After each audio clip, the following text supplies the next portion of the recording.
Bismillahirrahmanirrahim. Assalamu alaikum and welcome you all to the photojournalism course. This course has a course code of JNC 422. This is lecture number 6 and in the part 2 we are going to discuss composition principles in photography. I'm Anwar Khan, lecturer journalism in mass communication department, Cohort University of Science and Technology. Let's first of all discuss the points that we will be elaborating in our today's session. So first of all, I will be providing the summary of the part 1 and we will link the part 1 with the part 2 because it should be linked so that the student can have an understanding that actually the part 2 is basically a continuation of the part 1, and then we are going to discuss the remaining composition principles. So these are the 2 points that we are going to discuss in our today's session, and these are our learning objectives as well. Summary of the part 1. So we came to know about the very meaning of composition in photography. We came to know that what does composition mean and why composition is important in photography.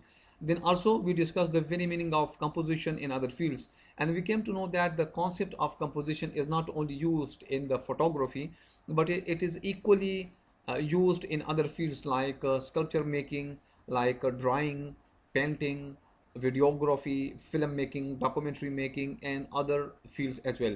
So the concept of composition is not limited to the photography only. It is equally used in other fields as well.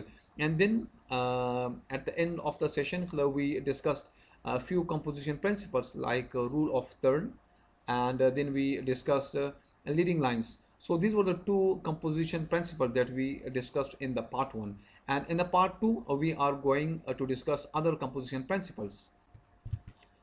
Third composition principle is called balancing. So let's discuss that. What do we mean by balancing? Actually, balancing in photography means that when the elements in a picture are arranged in such a way that feels natural and pleasing to eyes. What does it mean?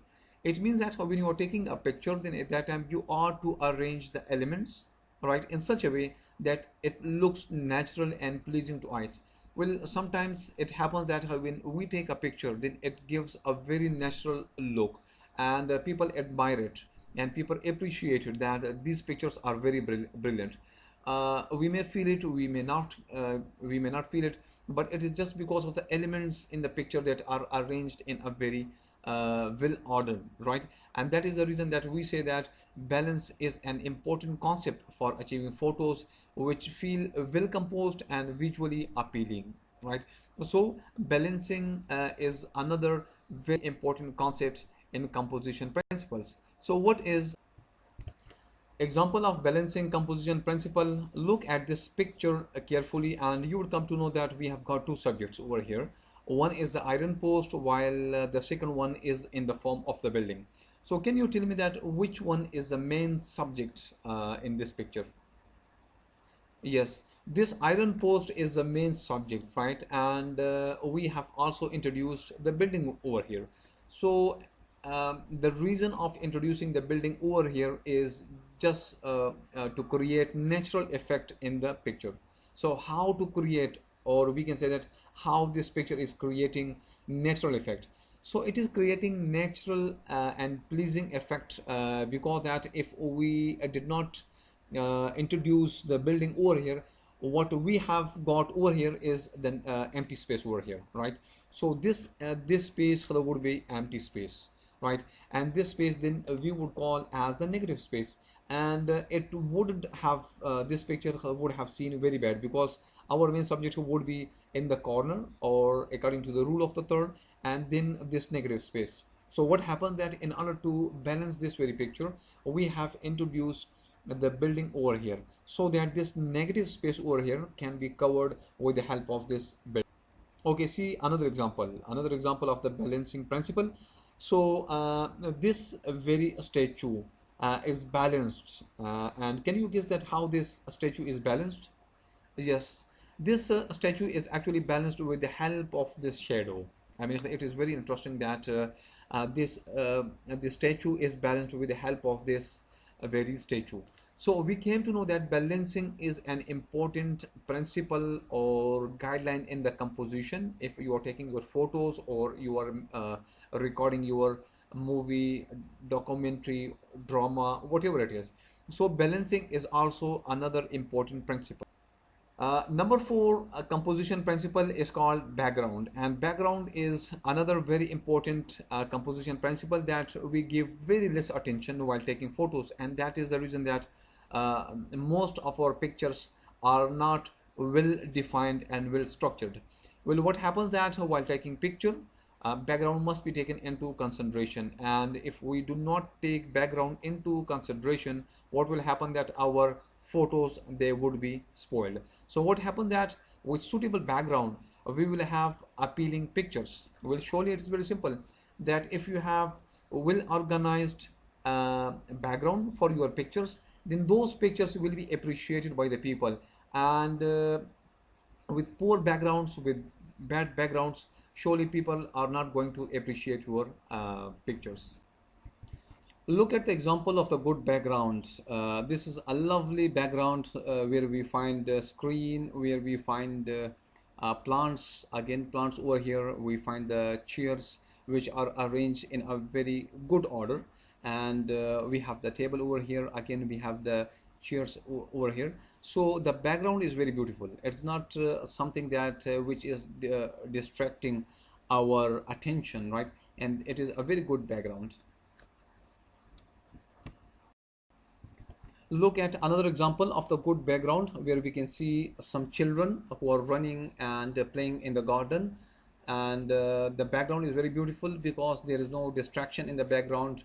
Nothing is distracting our attention, and it is a very beautiful picture, very natural, very pleasant, because the background is very beautiful, light green, dark green, and different colors are over here, which adds more value and information into the picture. Now, examples of the poor background. Let's have and look at it. Well, this is one of the example of the poor background.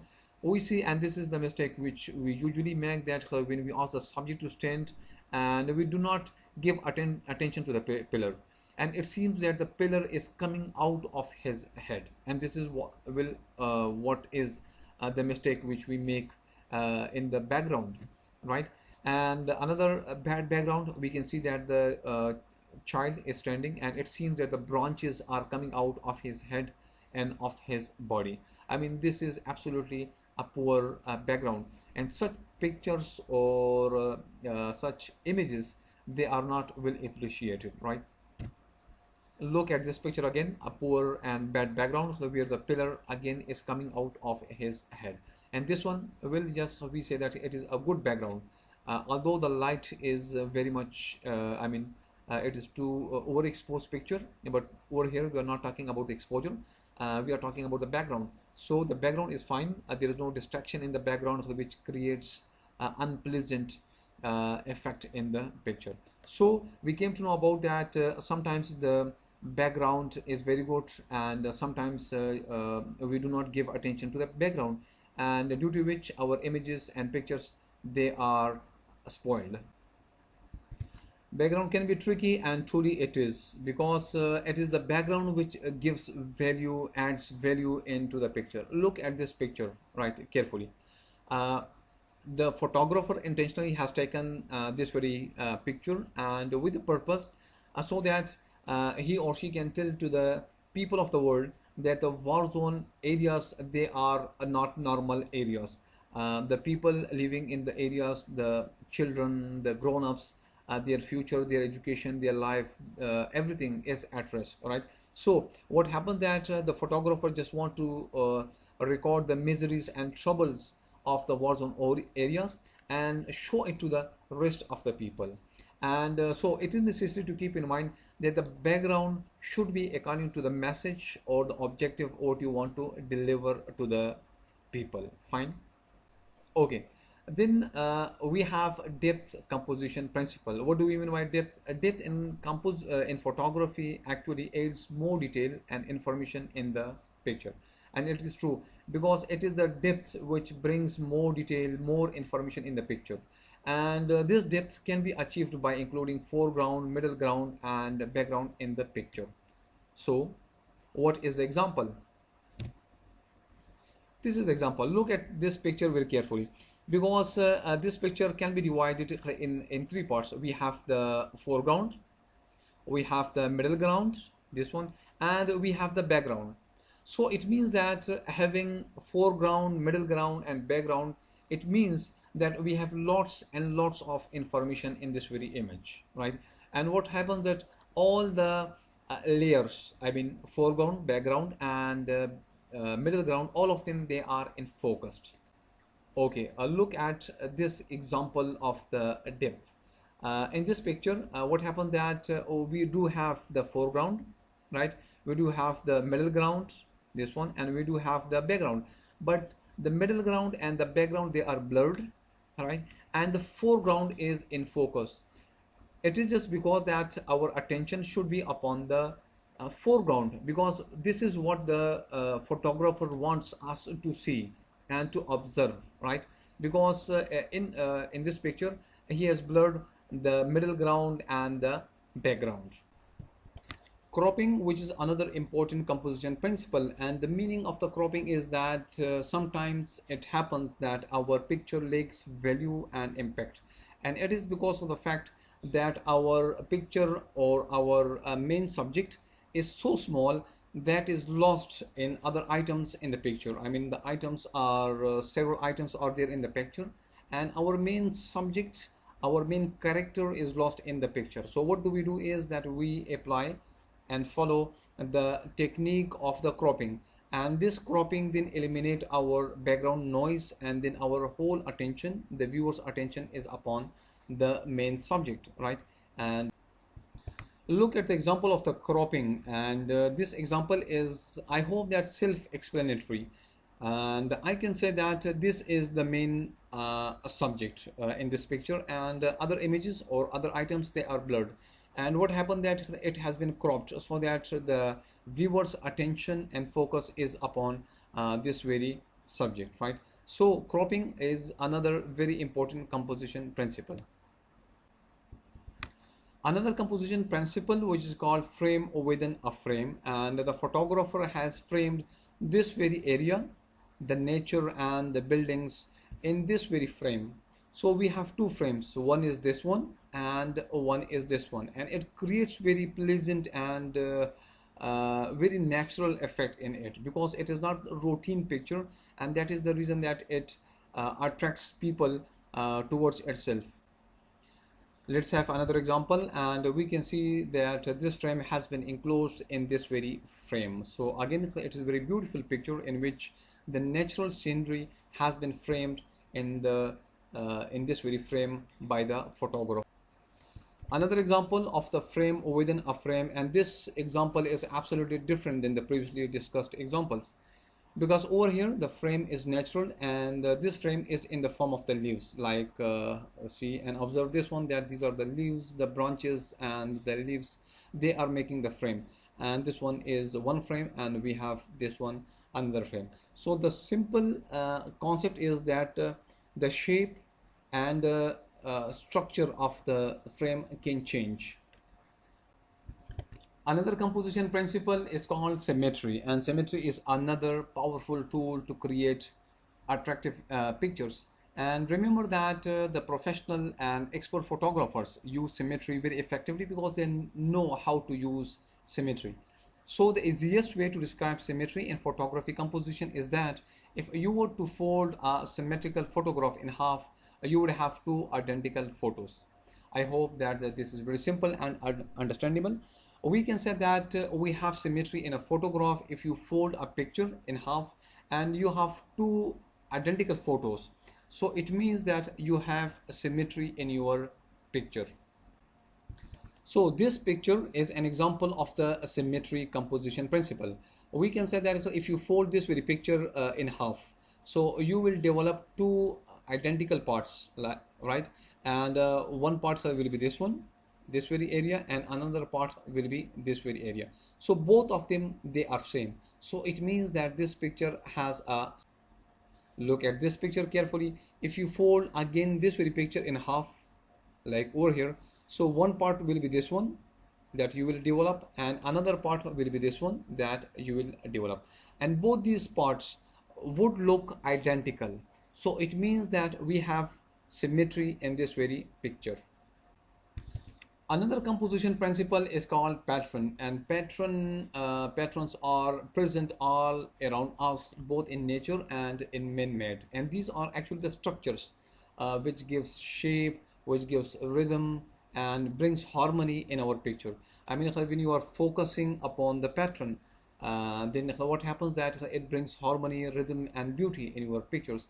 And these patterns appear when elements like lines, shapes, colors, or forms repeat themselves. When they are repeating themselves continuously, then these patterns are developed, and it creates a very beautiful rhythm and harmony in the pictures. Look at the example of the pattern, and this pattern is in the form of the rectangle shapes and structures, and they are repeated continuously, and this repetition actually creates a rhythm, harmony, and beauty in this picture. Look at another example of the pattern in this picture, and it is basically the pattern which brings harmony, beauty, and rhythm in the picture. And these are again rectangle like shapes, and which are repeated continuously. See this example of the pattern where we find different structures which are repeated continuously, and these structures are introducing and adding harmony and effect in the picture. Color is another composition principle, and the appropriate use of the color in photography basically adds life in the images, and that is very pleasing to the eye. And that is the reason that expert photographers that they are focusing on the color, and they keep the color element in their mind.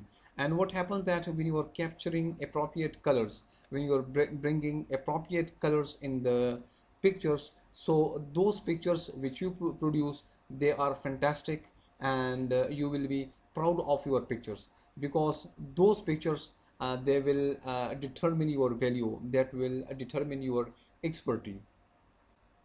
Look at the example of the color composition principle, and this picture is a beautiful picture. It is because of the different colors which we witness over here: the white color, the blue color, the light blue color, and other colors, right? It is basically the combination of different colors that is making this very picture a brilliant picture, and the photographer will be proud of himself. Another example of the color composition principle, look at this picture. It is again a very beautiful picture, and it is beautiful picture because of the combination of the color. We have orange color over here, or you can say a reddish color, the light blue color over here, and gray color, black color. I mean, different types of colors are used in this very picture, and that is the reason that we say that it is a very, very fantastic picture. We can simply divide colors into two groups. One group is called cool colors, and the second group is called warm colors. These are the warm colors, and they have their own meaning, they have their own message, right? And these are called the cool colors, right? And it has their own meaning and message. And we are not going to discuss in detail about the meaning and the messages hidden in these colors. Simply just wanted to tell you that we divide colors in two parts. One is warm color, and the second one is cool colors. So this is the end of the lecture, and we have concluded composition principles. But remember that there are some of the points that I would like to bring into your notice, that we discussed these composition principles very surfacely. We didn't discuss them in detail because the students are learning it for the first time. So it would be difficult for them to understand if we had discussed them in detail. The second point is that if we had discussed these points in detail, it would have taken a lot of time from us.